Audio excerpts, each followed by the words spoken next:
మనకు ఎర్లీగా బ్లడ్ తక్కువ ఉందని తెలిస్తే కనుక తొందరగా డిటెక్ట్ చేసుకొని అసలు ఎందుకు తగ్గిందో కనుక్కొని రీజన్ కనుక్కొని మనం ట్రీట్ చేసుకోవచ్చు. కాకపోతే ఇప్పుడు సింపుల్ ఎగ్జాంపుల్ చెప్తాను. ప్రెగ్నెన్సీ ఉంది. ఇప్పుడు మనకు ఊర్లలో మినిమం యాంటీనేటల్ చెకప్స్ ఉంటాయి.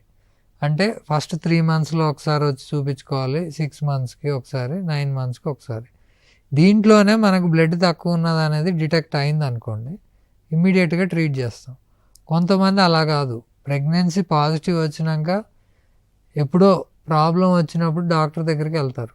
అది ఫర్ ఎగ్జాంపుల్ లాస్ట్ 3 monthsలో వెళ్ళారనుకోండి, వెళ్ళినప్పుడు హిమోగ్లోబిన్ చాలా తక్కువ ఉంది, 5 ఉందో 4 ఉందో 6 ఉందో ఇట్లా ఉన్నప్పుడు కరెక్షన్ చేయడానికి టైం ఉండదు. అప్పుడు ఏమవుతుంది, ఇప్పుడు సిజేరియనో లేకపోతే నార్మల్ డెలివరీ అయినప్పుడు బ్లీడ్ ఎక్కువ అయింది అనుకోండి, మదర్ కాంప్లికేషన్స్లోకి వెళ్ళిపోతుంది. బేబీకి కూడా కాంప్లికేషన్స్కి వచ్చే ఛాన్స్ ఉంటుంది. అందుకని అప్పుడు ఎమర్జెన్సీ బ్లడ్ ఎక్కించడం ఇవన్నీ మనం చూస్తూ ఉంటాం. బ్లడ్ ట్రాన్స్ఫ్యూజన్ చేసుకొని మనం పెంచుకుంటాం. అంటే ఎర్లీగా ఒకవేళ ప్రెగ్నెన్సీ ఉన్న ఫస్ట్ 3 monthsలోనే డిటెక్ట్ చేసుకొని, లేకపోతే స్కాన్స్ చేస్తాం కదా, ఇప్పుడు బేబీ గ్రోత్ ఎట్లా ఉందో స్కాన్ చేస్తాము.